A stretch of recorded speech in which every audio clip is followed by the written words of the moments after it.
Hi everyone, my name is Alexandra Mercedes, and today I'm going to be talking about social media and peer pressure.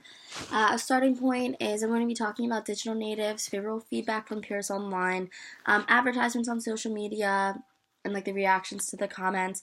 I'm going to talk about a little bit about objectification, and then alcohol, acceptance, body image, entertainment, and social norms, examples of quantitative and qualitative data as well that I found in my research.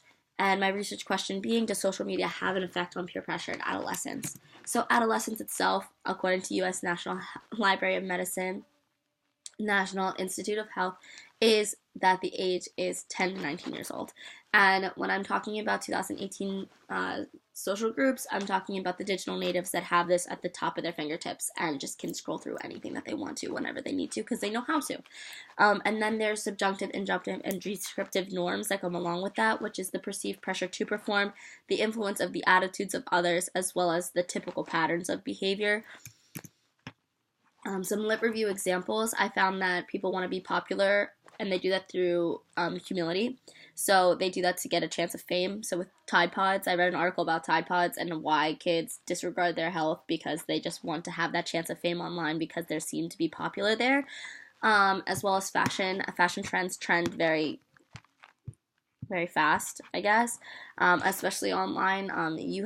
You see Cosmopolitan, you see Vogue, you see all these fashion blogs, and teenagers, especially young girls, will say, "Oh, I wanna look like that. I wanna own this. I wanna have that." And Yang Shu and Steve Woe conformed two studies saying that peer pressure is also relevant in the fashion industry. Social groups matter. So because of the impressionism that they're so impressionistic, teens want to fit in. So if you're a part of a friend group that tolerates alcohol, for example, then you're more likely to drink alcohol versus a social group where a group of friends where like if it's not really common for them to drink, you might not drink as much because you're peer pressured not to or you're peer pressured to drink. And then for online specifically, options on what to follow, you can choose what you follow 110%, and the exposure that they're getting on the online social like to social media, they choose who they can follow on Instagram. So if they do not want to succumb to that peer pressure or they feel pressured to, they could definitely unfollow, but they don't because they want to fit in. And they want to find out who they are and they want to see like who they can become. And by doing this, they compare themselves and subject themselves to posting and consuming alcohol, for example, or fitting in with those fashion trends or anything that they can be peer pressured to online. So, some quotes that I have from my research articles are: the media constant focus on bodies and body parts creates socio-cultural standards of attractiveness that are nearly impossible to realize. So, this is an influence, and this is one of my main parts, is that the influence is from these standards, and for attractiveness specifically is what Butters is talking about, this researcher, and they talked about body image. And this is what I'm going to talk about with objectification, is because when you see something online, like there's a standard to be pretty, there's a standard to be thin, there's a standard to have all these things, especially for a woman, and the body image that these young teenagers are having of, oh, I need to dress promiscuously to get attention and to get those likes online, it's a peer pressured thing because if there wasn't that standard, they wouldn't have posted it anyway. To get that attention. And another one is an expectation. So this is especially the case in collectivist Thailand, where most adolescents cite social norms and peer pressure as key reasons for drinking alcohol. So there's already the expectation that the people in these social groups need to drink. So they're finding out who they are. They think that drinking alcohol is cool, and I'm not agreeing with that, but I definitely think that there is an expectation to do that. And with these social norms, those are those expectations. There's a type of research as well. So the two types of research that I found that were in almost every single one of my articles was Likert scales as well as surveys. And the Likert scales was a range of 1 to 5 or 1 to 7 of saying how much do you agree or disagree with this statement. And then the survey was a follow-up to see why they agreed or disagreed and how they can relate or oppose to the questions that they were asked. And I think that was really, really, really beneficial, especially because every single one of the research articles that I read did it this way.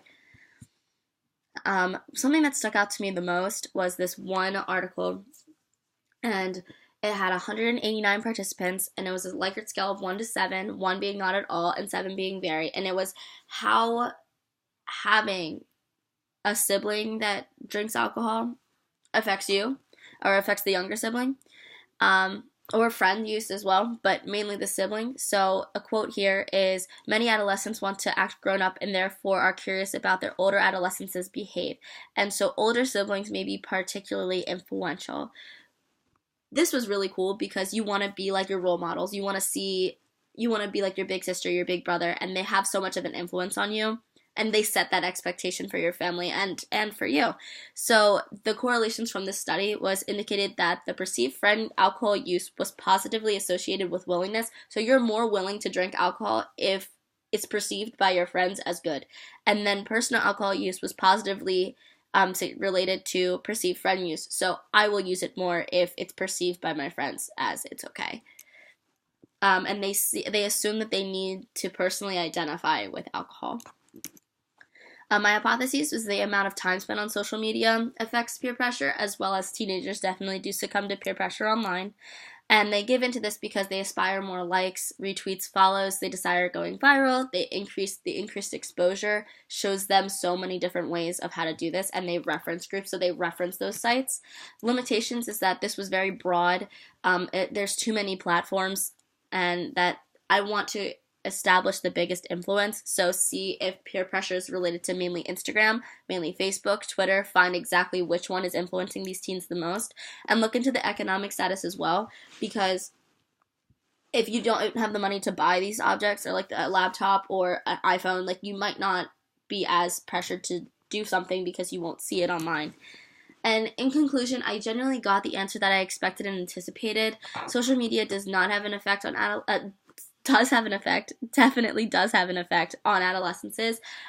There's many more reasons than I thought, especially for alcohol specifically. And in future research, I would like to record the content that I see by myself on each one. So maybe go on Instagram and tally how many times I see a solo cup, or go on Twitter and see how many alcohol references there are there, or just in general of how people feel like they need to feel pressure to do something, like buy an item, maybe.